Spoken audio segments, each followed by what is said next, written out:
বোলপুরের আইসিকে গালিগালাজ মামলায় আদালতে আত্মসমর্পণ, জামিনে মুক্ত অনুব্রত মণ্ডল।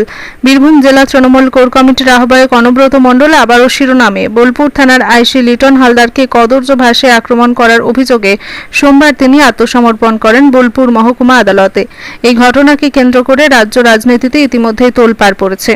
পুলিশের এক উচ্চপদস্থ আধিকারিককে নিয়ে অনুব্রত মণ্ডলের মন্তব্য প্রকাশ্যে আসতেই বিতর্কের ঝড় ওঠে। এদিন আদালতে আত্মসমর্পণের পর তার পক্ষের আইনজীবী জামিনের আবেদন করেন।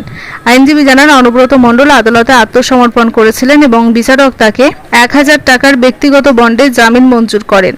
আজকে আমার মক্কেলকে সারেন্ডার করালাম এবং লানেট কোর্ট বেল অ্যালাউ করেছেন। কোনো শর্ত দিয়েছেন? না, কোনো শর্ত দেননি। উনি তো অসুস্থ না, বয়স্ক অসুস্থ, সেই শর্তে বেল পেয়েছে।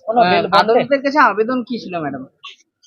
আবেদন কি ছিল মানে বেল পিটিশন ফাইল করেছিলাম। না কোনো মানে বেল বন্ড কত টাকার ওগুলো তো সব জুডিশিয়াল ম্যাটার, এগুলো আইনের ব্যাপার। আইনের এখন এখানে এগুলো যা কোর্ট অর্ডার দিয়েছে এগুলো ডিসক্লোজ করা যায় না।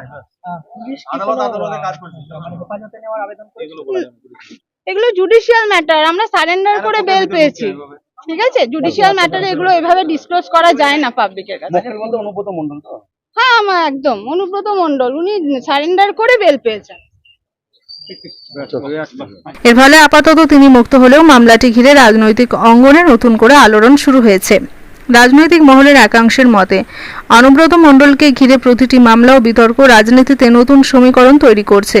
আদালতে আত্মসমর্পণ ও জামিন পাওয়ার এই ঘটনাও আগামী দিনে আলোচনার অন্যতম বিষয় হয়ে থাকবে। আমিন নাশিদের রিপোর্ট, জনকণ্ঠ টিভি নিউজ।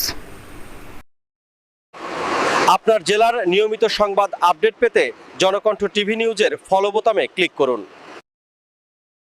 আপনাদের সবাইকে অনেক ধন্যবাদ আমাদের সাথে থাকার জন্য, আমাদের এগিয়ে যেতে সাহায্য করার জন্য।